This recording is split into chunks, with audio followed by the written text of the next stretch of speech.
chloroquine, ça c'est quelque chose qui, pareil, participe d'un déferlement totalitaire, puisque les médecins, normalement, sont libres et responsables de leur prescription. Quand vous êtes libre, vous êtes responsable.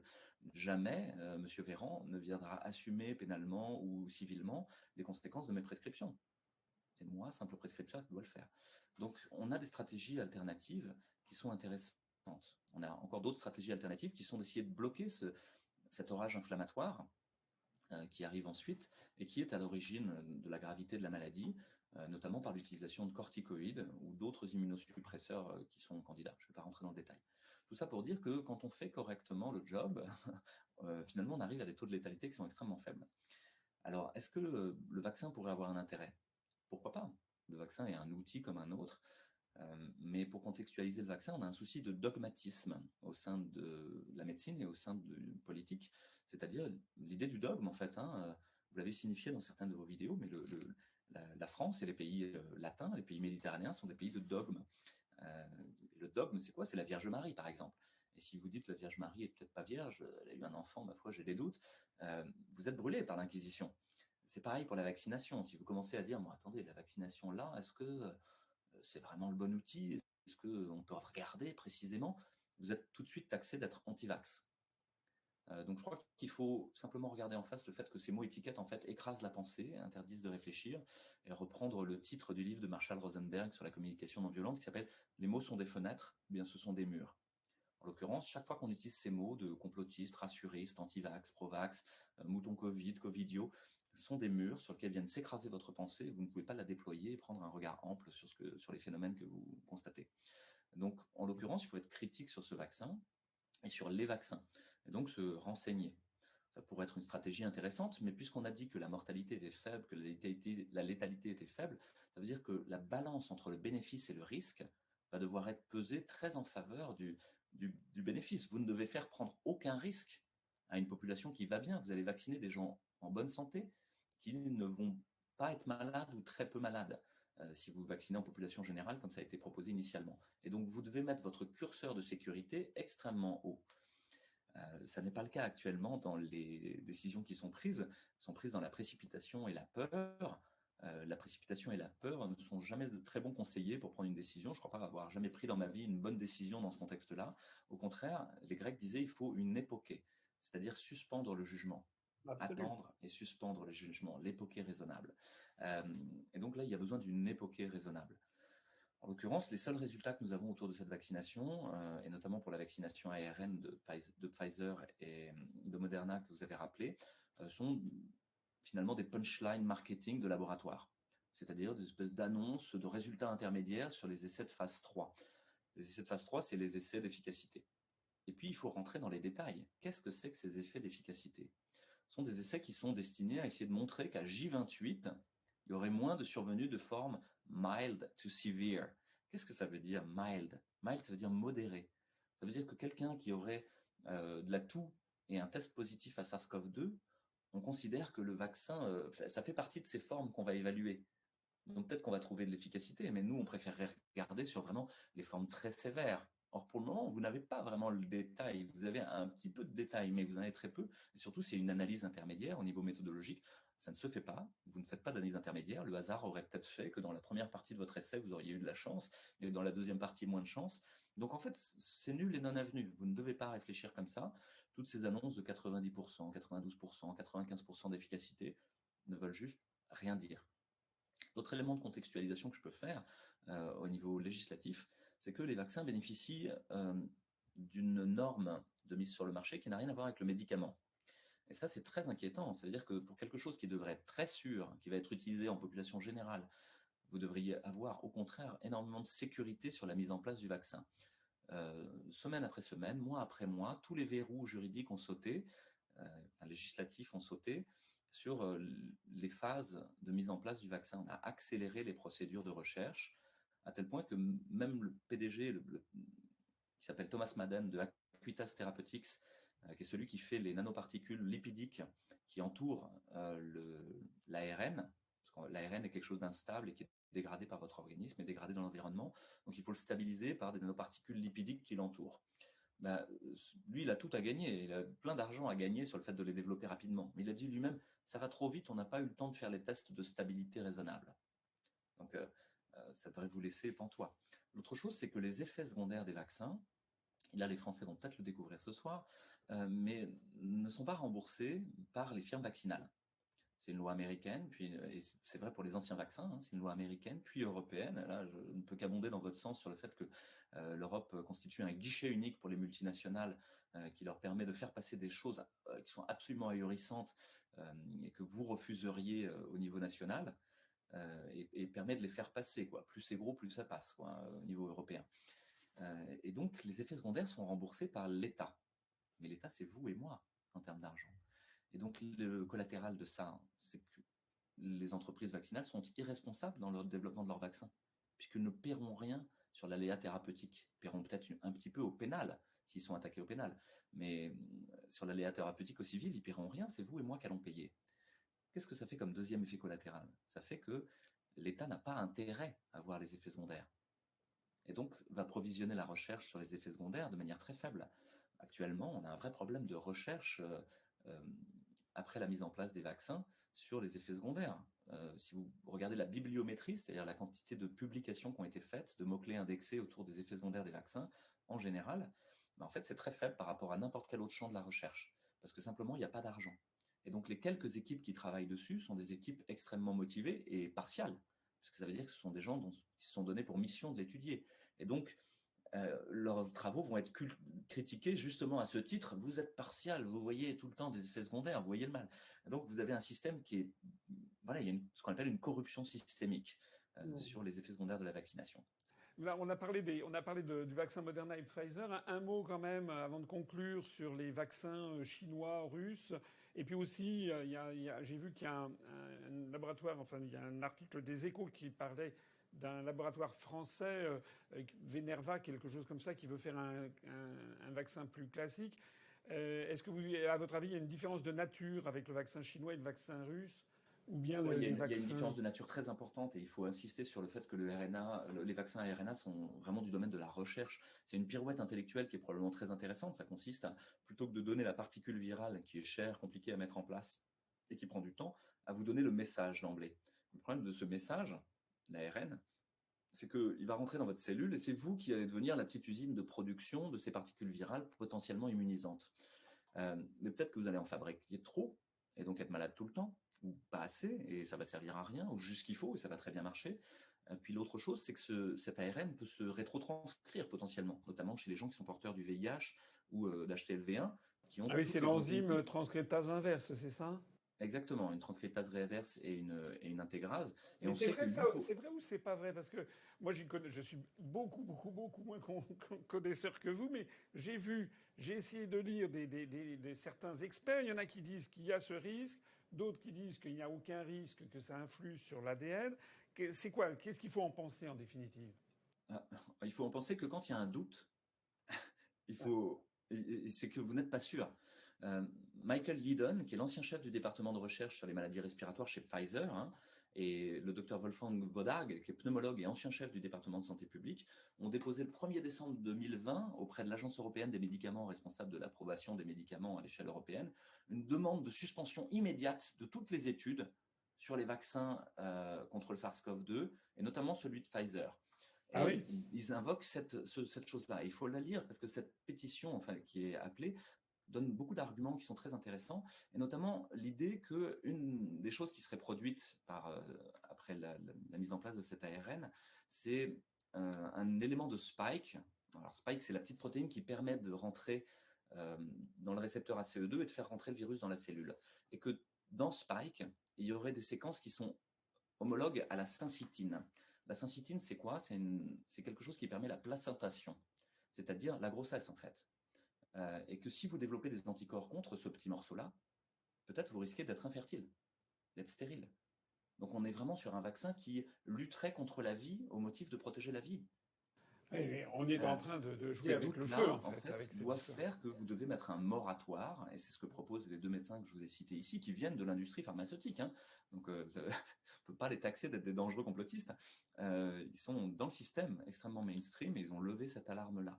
Donc, les vaccins à ARN, je pense que c'est non, et il ne faut pas vous faire vacciner. Ne soyez pas dans le premier lot vaccinal et refusez. Il faut tenir le non de manière très ferme là-dessus.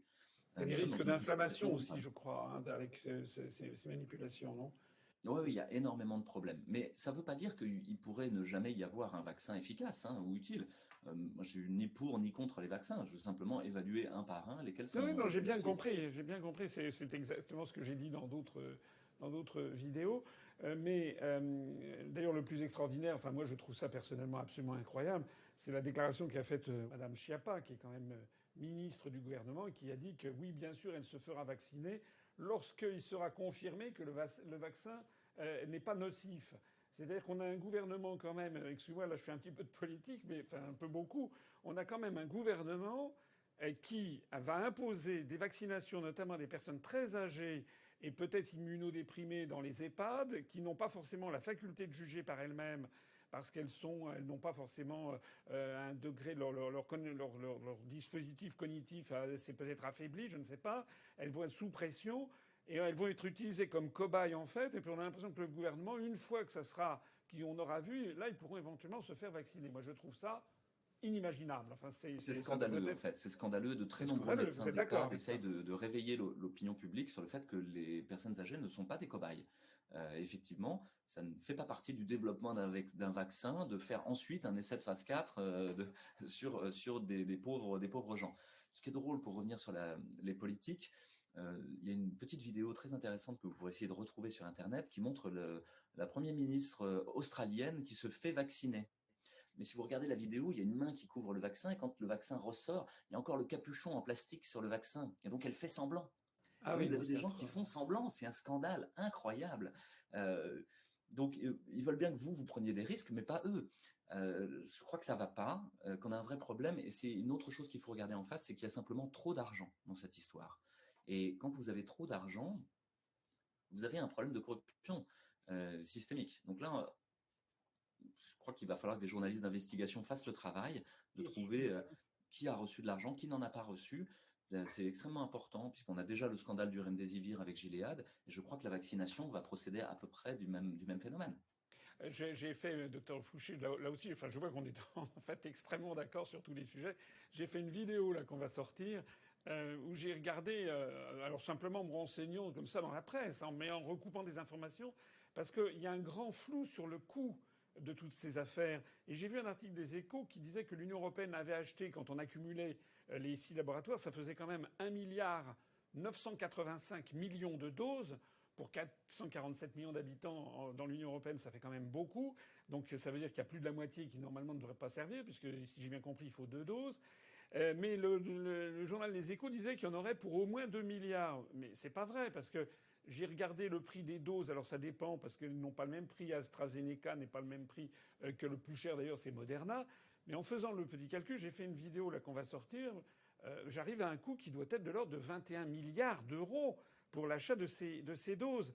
Et moi, je dis que ce sont des sommes absolument ahurissantes qui sont décidées par la Commission européenne. On ne sait pas d'ailleurs par qui. Mais je serais bien surpris qu'il n'y ait pas là-dedans des scandales de valises de billets qui apparaissent dans les mois ou dans les années qui viennent. D'autant plus que on découvre là ces jours-ci que Pfizer a été condamné en 2011 pour justement des fraudes vis-à-vis de leurs patients, de la publicité mensongère. Ils ont été condamnés aux États-Unis pour 14 millions de dollars quand même.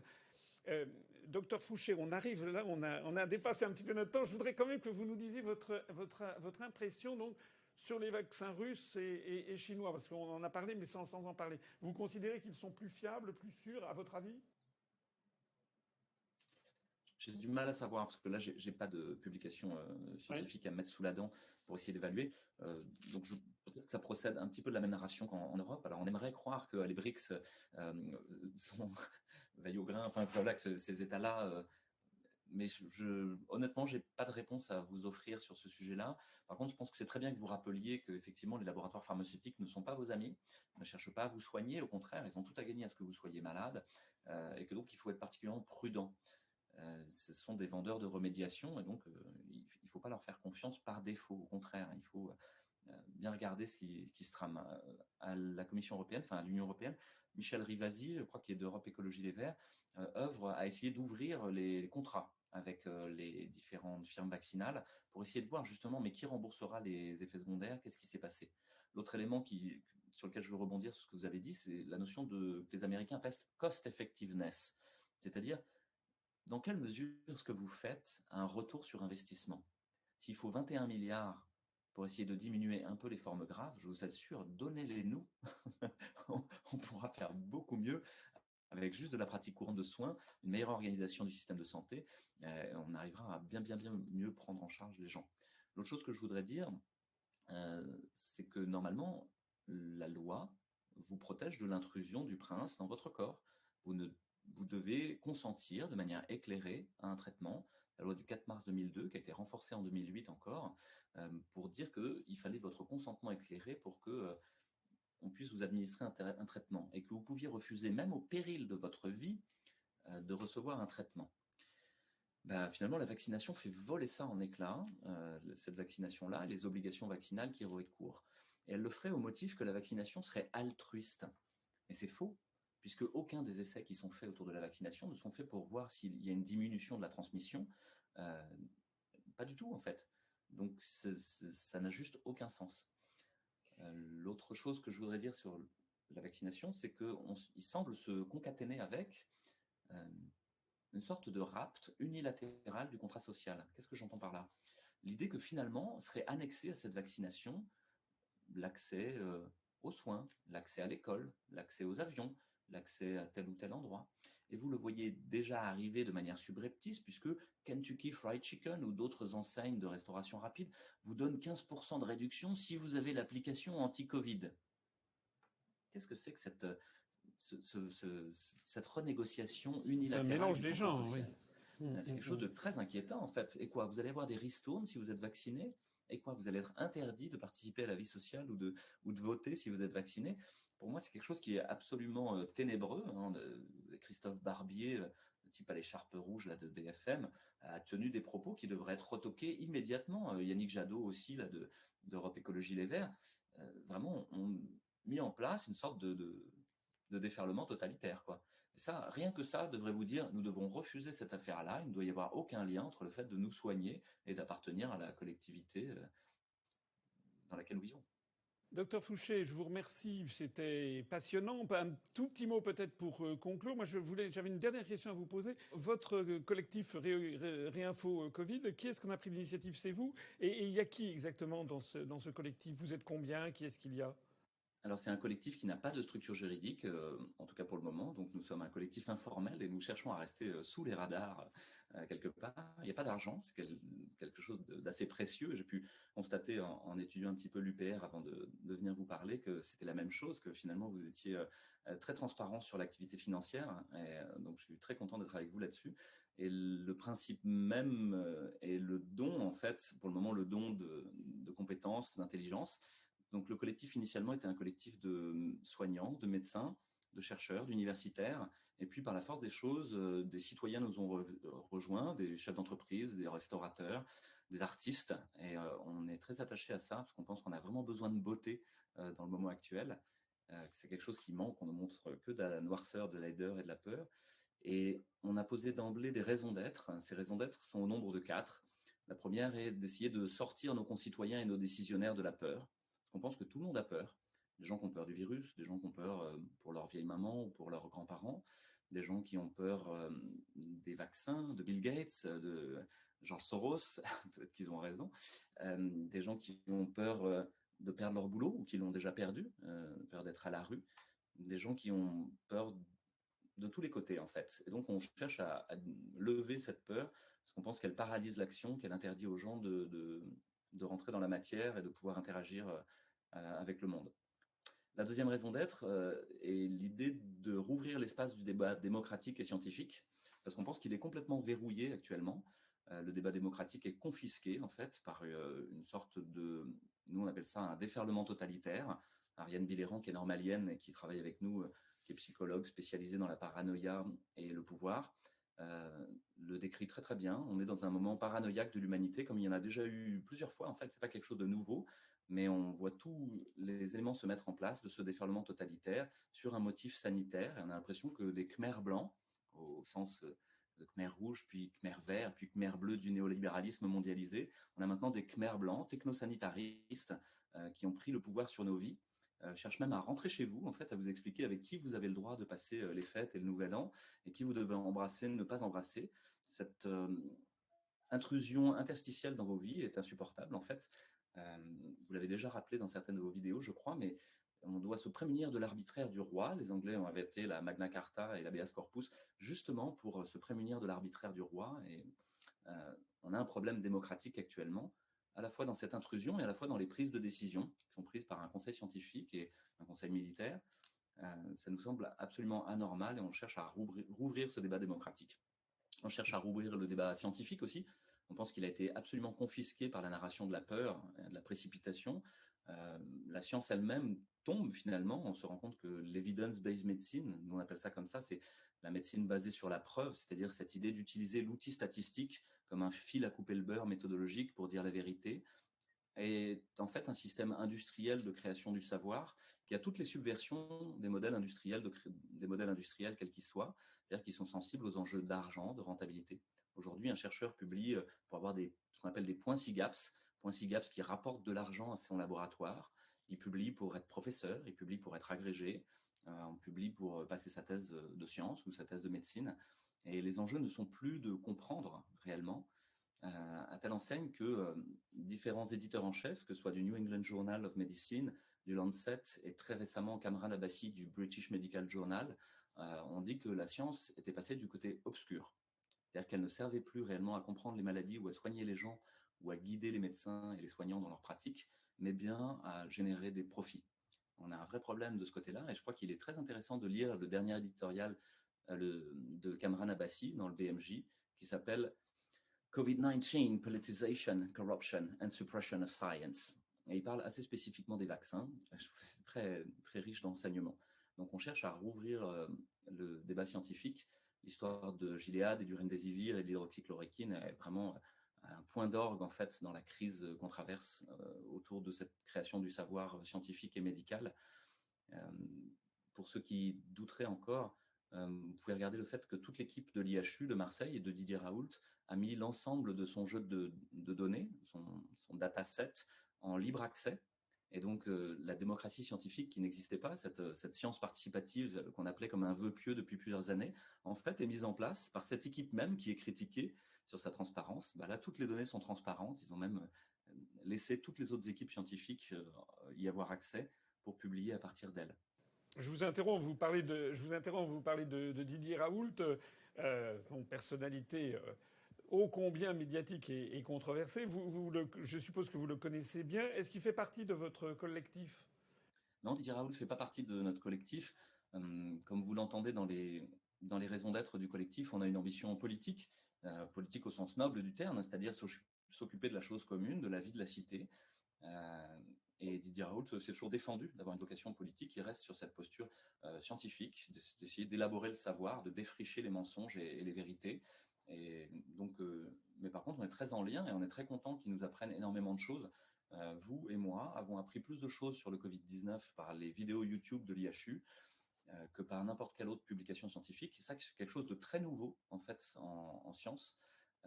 Et ce serait très intéressant à gratter en termes d'épistémologie, parce qu'il se passe vraiment une espèce de basculement épistémologique sur la création du savoir. Je vous ai interrompu, donc vous aviez déjà présenté, je crois, 2 points, il me semble, de votre collectif. Il en restait 2 autres. C'est ça, oui.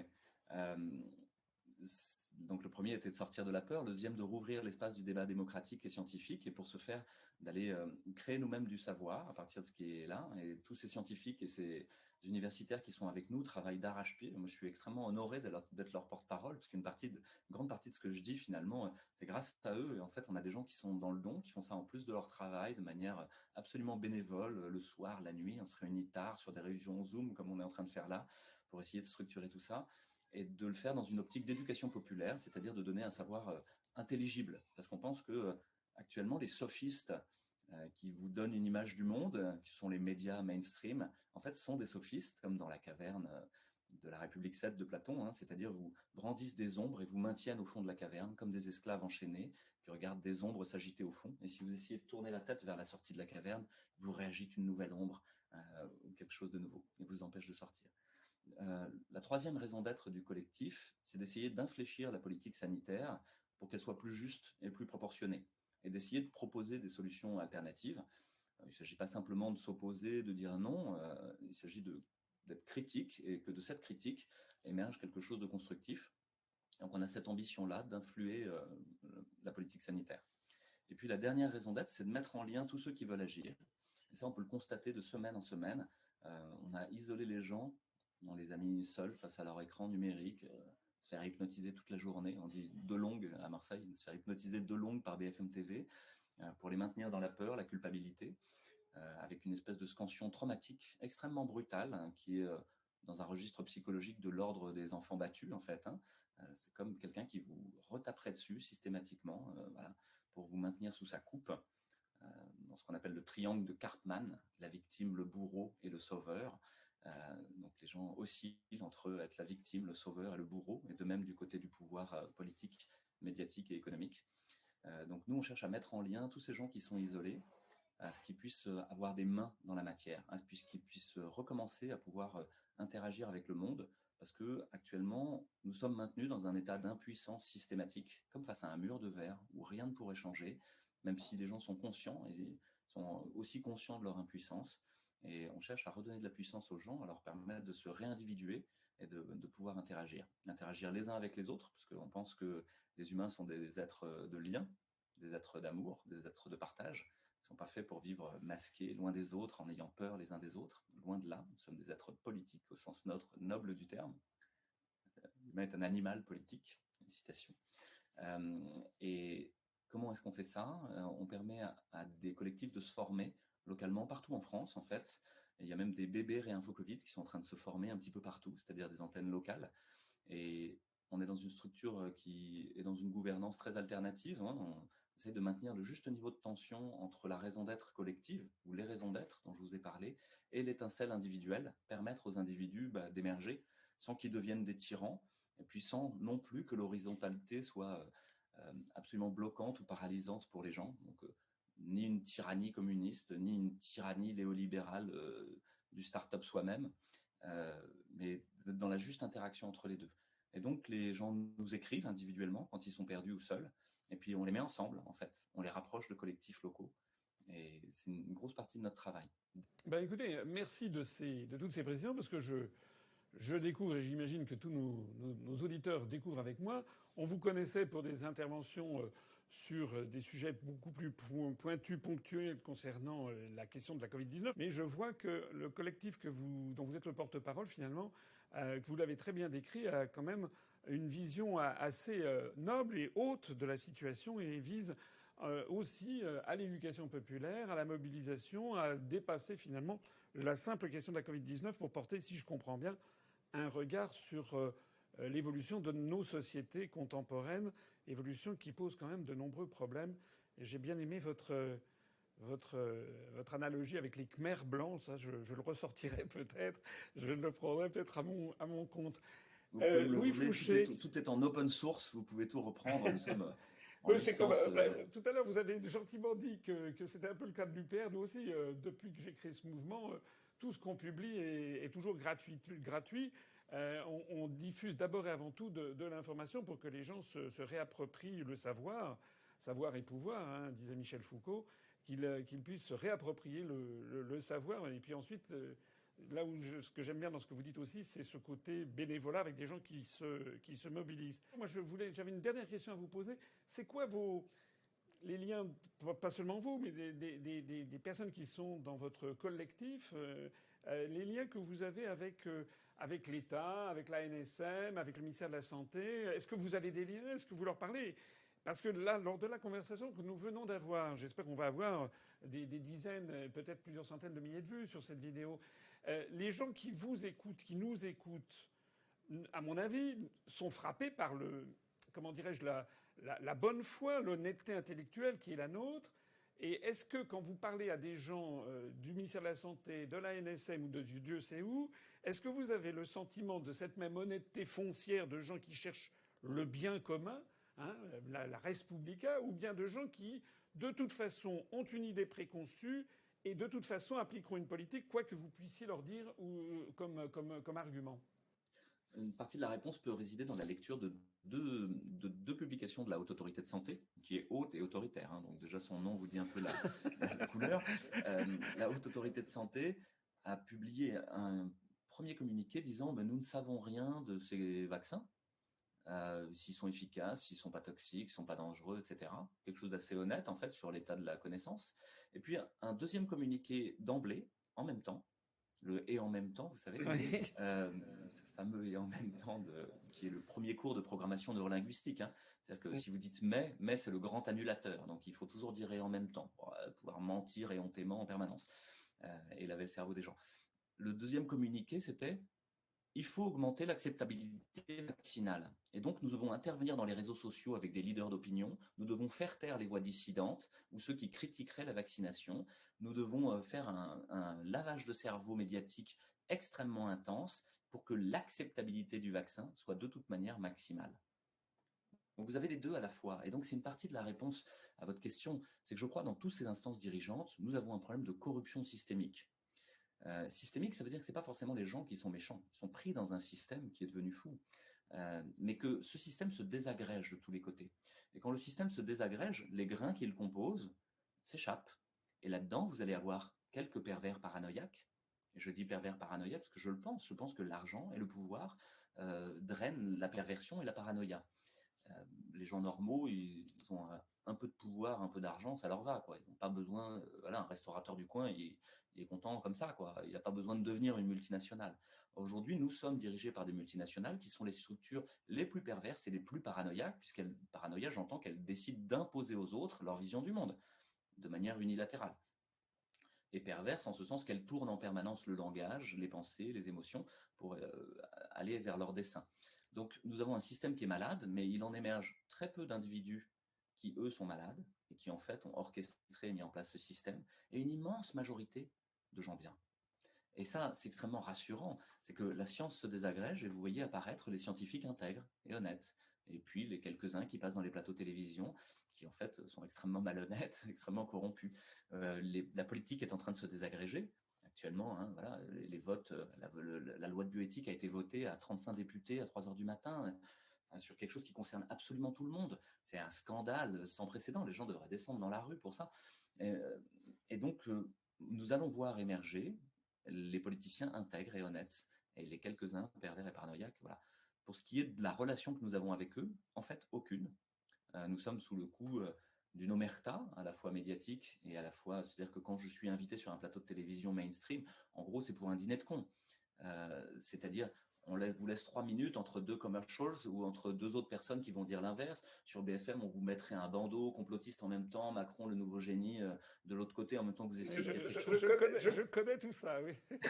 C'est ça, Noam Chomsky l'a très bien décrit quoi, dans Manufacturing Consent. Faut relire cet ouvrage majeur en fait, qui explique la fabrique de l'opinion publique par les médias de masse. Et ce fait de vous laisser un tout petit temps pour essayer de développer une idée complexe dans une narration qui est extrêmement bien tenue et qui fait que vous apparaissez comme un fou. Puisque si vous avez 3 minutes pour expliquer que l'Union européenne ne peut-être pas l'appel à la liberté, la prospérité, mais que peut-être ce serait un peu plus compliqué que ça, vous allez paraître un fou puisque vous n'avez que 3 minutes pour parler. Donc on a un problème sur la vectorisation médiatique. Et c'est en ce sens que nous, on a tout un champ de notre collectif qui s'appelle Guerre de l'information. Et puis ensuite, vous avez le problème de toucher les gens. Et pour toucher les gens, je crois que au-delà des mots, au-delà de ce que vous dites, il y aura l'intention qui préside à ce que vous faites. Face au déferlement totalitaire qui accourt, nous avons eu la tentation, et c'est la tentation pour de très nombreuses personnes, d'avoir un déferlement de violence, dans ce que René Girard appelle la violence mimétique, c'est-à-dire une spirale de violence qui amène jusqu'à un bouc émissaire. Euh, cette tentation, elle est grande, et vous allez voir, par exemple, sur l'histoire de la loi de sécurité globale, probablement des violences dans les rues. Et donc ça va arriver de toute manière. Nous avons choisi une troisième voie qui est celle de la non-violence. Celle de tenir, en fait. De tenir face au déferlement totalitaire un non, parce que non-violence, ça ne veut pas dire vous faire taper dessus tendre la joue gauche après la joue droite. Non, non, non. C'est tenir et proposer une autre voie et considérer les gens comme des humains, justement, au-delà du système dont ils font partie. Donc, on est vraiment Et très en au clair restant là-dessus. toujours, rationnel. On est arrivé au terme de cette émission. Louis Fouché, merci beaucoup pour tout ce que vous avez dit. Je pense que nos auditeurs ont pu noter aussi que derrière Réinfo Covid, il y a une philosophie, j'allais dire presque une philosophie de la vie, une philosophie des sciences, de l'épistémologie, de l'histoire, une compréhension de la sociologie des sociétés et de la société dans laquelle on vit. Et vous avez parlé tout à l'heure effectivement de la désagrégation d'un monde ancien, mais le monde ancien, c'est celui de Macron, en fait, qui est en train de se désagréger, à mon avis. Et on terminera peut-être, vous serez d'accord avec moi, pour terminer par ce joli proverbe chinois qui remonte à des siècles, qui dit c'est lorsqu'un pays est en proie au chaos qu'apparaissent des responsables intègres. Et je crois que c'est exactement le moment de l'histoire où on est arrivé. Merci Merci beaucoup. beaucoup. Je peux vous faire une petite prescription pour le public. C'est Oui, l'affaire allez-y. habituelle. Voilà, comme je suis médecin, je peux vous faire une prescription, hein, finalement. Éteignez la télé. Éteignez vos téléphones portables juste pour, et allumez-les juste pour rappeler les gens que vous aimez. Euh, et ne faites pas confiance à l'interprétation algorithmique du big data pour vous expliquer ce qu'est le monde, mais au contraire, reprenez contact avec le réel. Touchez des arbres, touchez des gens, dites bonjour à votre voisin, reprenez de la puissance d'agir là où vous êtes. N'espérez pas comprendre le monde de manière trop ample, au contraire, reprenez contact avec la réalité. Et puis, prenez soin de vous d'abord, prenez soin des autres autour de vous, ceux que vous aimez, puis surtout ceux que vous n'aimez pas. Vraiment, il faut en prendre grand soin, parce que si vous êtes en conflit avec eux, vous allez renforcer les conflits. Et puis, prenez soin du monde autour de nous, et partagez vos pépites, partagez vos récoltes, partagez tout ce que vous avez compris du monde avec les autres, parce que c'est de ce partage que naîtra une conscience suffisante pour aller sortir du labyrinthe dans lequel on est emmené, c'est-à-dire on est emmené de gauche, de droite, on nous fait faire demi-tour, pour nous empêcher de voir là où on nous emmène. Là où on nous emmène, c'est une tyrannie technosanitariste, où vous n'êtes que, en fait, du bétail. Il faut sortir du labyrinthe et pas par le fil d'Ariane qui vous ramènerait en arrière. Vous vous souvenez que sinon le père meurt, enfin voilà, on ne rappellera pas l'histoire, mais au contraire par une autre sortie qui est celle d'inventer un monde neuf et tous les germes sont prêts, toutes les pousses sont là, le grand arbre est en train de s'effondrer et la lumière va arriver pour pouvoir faire jaillir ces pousses d'un monde plus fraternel, plus libre et plus égal, qui est finalement la belle devise de la France que nous pouvons incarner sans honte aucune. Ce sera le moment de l'apocalypse, hein, de la révélation de ce qui était caché. Merci beaucoup, Louis Fouché. C'était tout à fait passionnant. À bientôt, peut-être. Oui, à bientôt avec grand plaisir pour rediscuter.